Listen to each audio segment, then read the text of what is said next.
Have you been struggling with Minecraft PvP? Have you been missing your hit crystals? Or have you just been inconsistent? Well, it might not be your skills. It's probably your settings holding you back.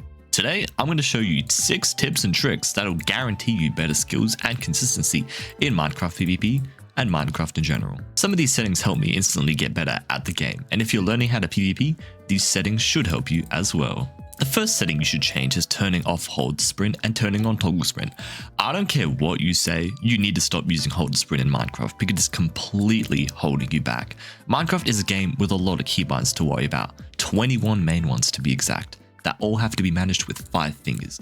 Using one of those fingers just to hold down a sprint button is extremely unoptimal for Minecraft PvP and is gonna hold you back tremendously in the long run.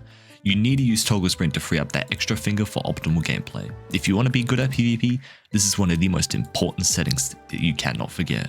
The second setting you should change is your FOV settings. First off, your FOV changes how good you are at aiming. Your FOV either makes things in front of you bigger or smaller, depending on what FOV you have. Using a high FOV like 110 is good for high octane fights like Crystal or Mace PvP, where being aware of your surroundings and the blocks around you is very important. This FOV also is good for normal survival Minecraft as well, especially if you're a speedrunner. But using a high FOV also makes players and blocks in front of you smaller. So in game modes like Diamond Pot or SMP, you'll struggle a lot more with aiming because the player is too small and fast. This is why well-rounded pros like Marlow use 90 FOV because it gives you a good FOV for aiming without sacrificing too much awareness. Simply put, having too high of an FOV for the game mode you play can bottleneck your aiming potential. So finding a good FOV is most likely what will help you get more consistent aim. The golden zone for FOV is 90 to 100, but going over 100 is okay as well. The third setting you should change are your particle effects. Particle effects are lots of fun, but when it comes to being a better PvPer, you should keep these off in order to maximize your aiming potential. Having a lot of particles between you and the person you are fighting is pretty distracting and can make you mess up your aim, so turning off some particles or even all particles helps you aim and focus better. You can use the sodium mod and find the particles tab to turn off specific particles. However, you can just go to the particles section in video settings and switch between decrease and minimal mode. Most pros use minimal mode though, so no particles get in the way at all, which is the most optimal setting. The fourth setting you should change is your sounds. Believe it or not, your sounds can affect your performance in a game. It's been proven statistically in games before. In one video game, one gun performed better in a KD ratio than another gun that clearly had better damage and firing rate. The reason? Because the gun sounded better to fire and use. Certain sounds can make you perform better in game and help you focus. This is why you might see PvP pros use resource packs that change the totem popping sound.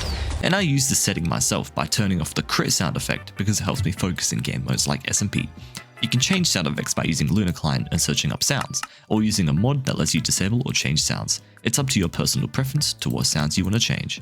The fifth setting you should change is just using optimal texture packs. Just like sounds, texture packs can help improve your gameplay depending on how it looks.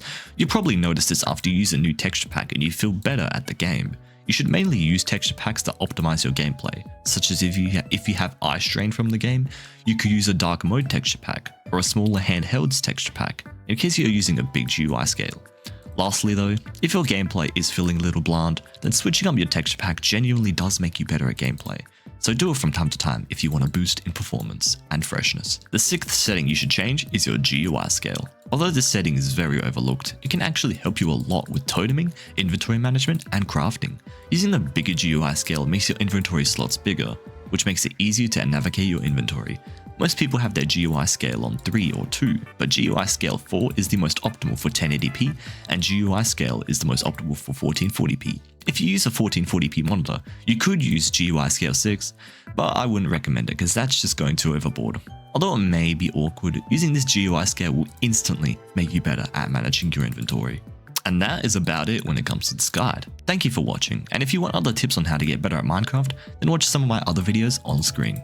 Like and subscribe if you've enjoyed the video, and thank you for watching.